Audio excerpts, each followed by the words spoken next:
Have you ever been exploring in Minecraft, come across a cave and wondered what could be down there? Well, in this video, we're going to be working on one of the biggest build projects I've taken on in a long while, where I build an entire underground kingdom.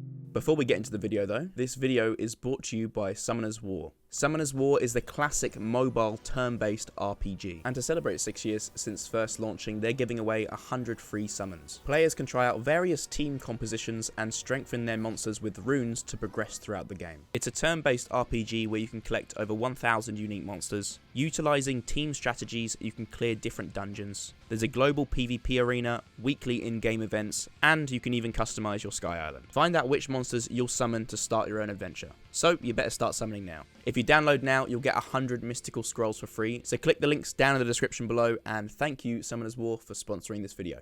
Now, for this build to work, I was going to need space, and lots of it.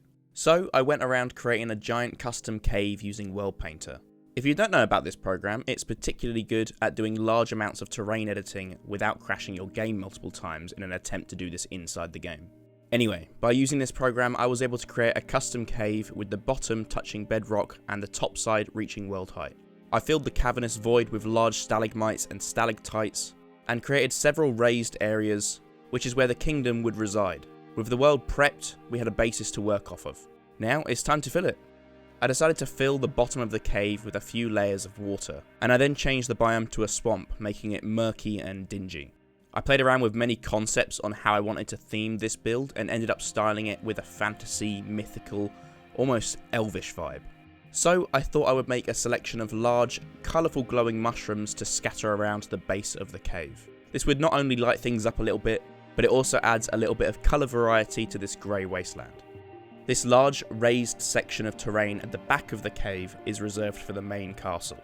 So I start planning out a circular guide for the walls to follow, which in doing so made me realise I needed to expand quite a lot on the terrain foundations in order to support the actual kingdom. Then, using that guide, I built down into lots of archways.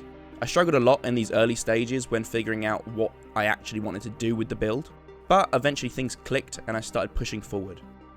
Focusing on the front, I started building up these large guard towers. This would be the main entrance to the kingdom, so I needed some large, intimidating towers to protect it. To match the guard towers, I raised the surrounding walls and segmented it up with these stone brick intersecting supports. I also added these because I felt like the kingdom needed a little bit more of a sturdy supporting base, especially with all these archways near the bottom. Speaking of archways, there is a purpose for these. I dig the terrain out a little bit and blend the archways into the ground, making it look a little bit more natural. I then dig out a large area underneath the kingdom's foundations for a lake. This way I could then let the water pour out of the lake and through each of these archways down the cliff face, which I thought would give off a nice effect. With the kingdom's foundations done, I thought it would be best to focus on creating the bridge leading to the entrance. And as you can see, there's a massive gap to fill. I spent a long time on this bridge, fiddling with it, trying to get the perfect curve so that it connects to the land on both ends. Eventually, I got a smooth footpath and built up a cylinder to connect to the bottom of the bridge.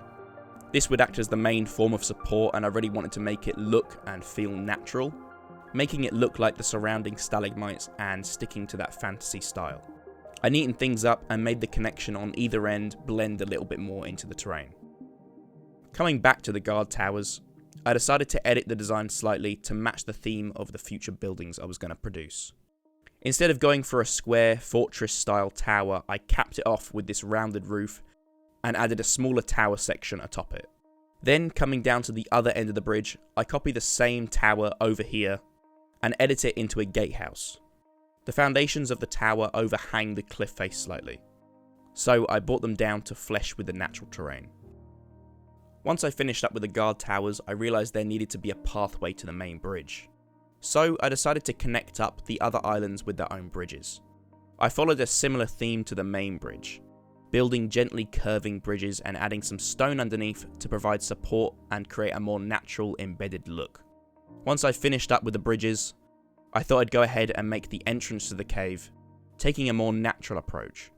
So up against the back wall, I added a sloping path embedded into the cliff face to provide an entrance to the cave, connecting onto the first island. As you can see, we've got a lot of space to work with here, so please do comment your suggestions for what I could build in this kingdom. I'm going to push the boat out here and ask for 20,000 likes. If we can reach that, then I'll finish up this kingdom, and you might even see some of your own ideas in part 2. Next, I start planning out the foundations for the feature buildings of this section. I wanted to stick with the same circular style as the guard towers, taking inspiration from my own interpretation of your stereotypical mythical castle. It was a mouthful. Rather than just creating your basic cylindrical tower, I added some protruding pillars to act as supports and sort of like little towers of their own, as well as to make the shape a little bit more interesting.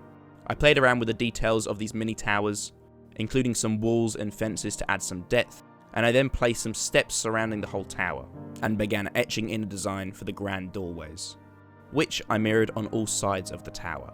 As we build up onto the next level, as you can see, I designed in a similar way to the first, but a little bit smaller, to create a tiered layered effect. I moved on to laying down some support for the huge roof that I had planned, before manually building up some glass, in I guess what you could call a semi-elliptical shape, as opposed to a regular semi-sphere. I copied that around, and with that, the basic dome shape was complete.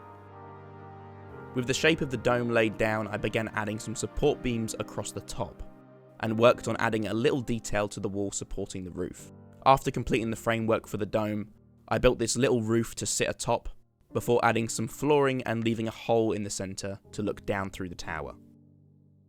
To make things a little bit more interesting, I thought I'd connect some more towers onto our main building using some bridges.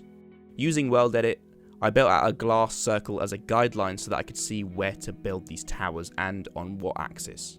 Keeping that same cylindrical theme going, I built one tower in a similar style to keep things tied together nicely, finishing up with a roof design like that of the main building.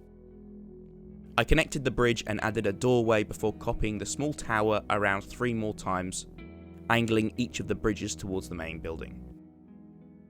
It was then time to fix up the interior of the main tower, starting with the floor. Since I'd left a big hole in the top floor, I thought I'd better make the ground floor a little interesting.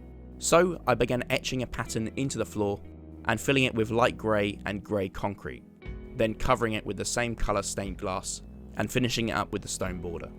Next, I create a circular balcony for the next floor and covered the walls so that they're white to neaten things up.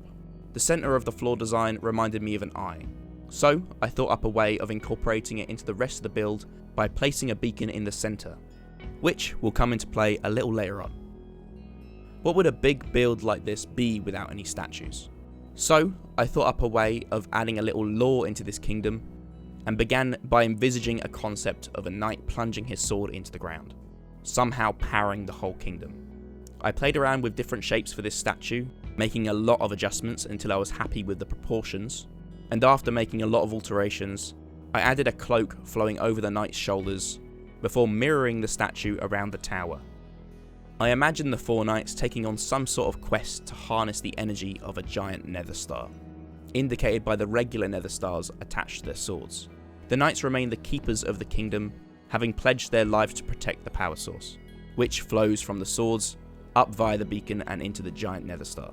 The nether star, housed by the glass dome, harnesses the power created by the 4 knights below, powering the mythical kingdom.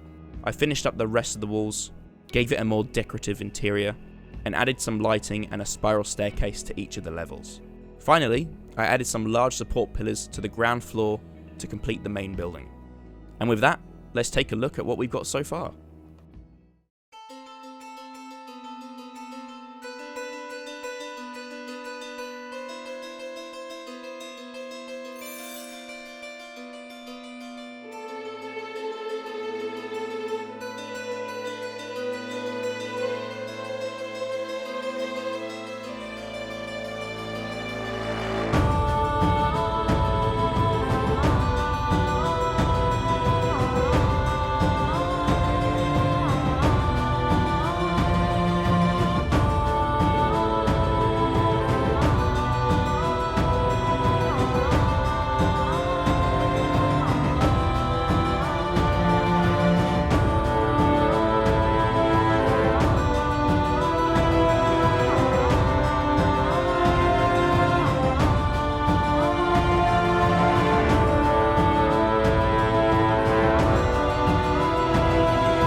Anyway, I hope that you guys enjoyed. As you can see, this is one of the bigger builds that I've produced in a while. So, if you want to see part 2, get this video to 20,000 likes. I believe in you guys. I know you can do it.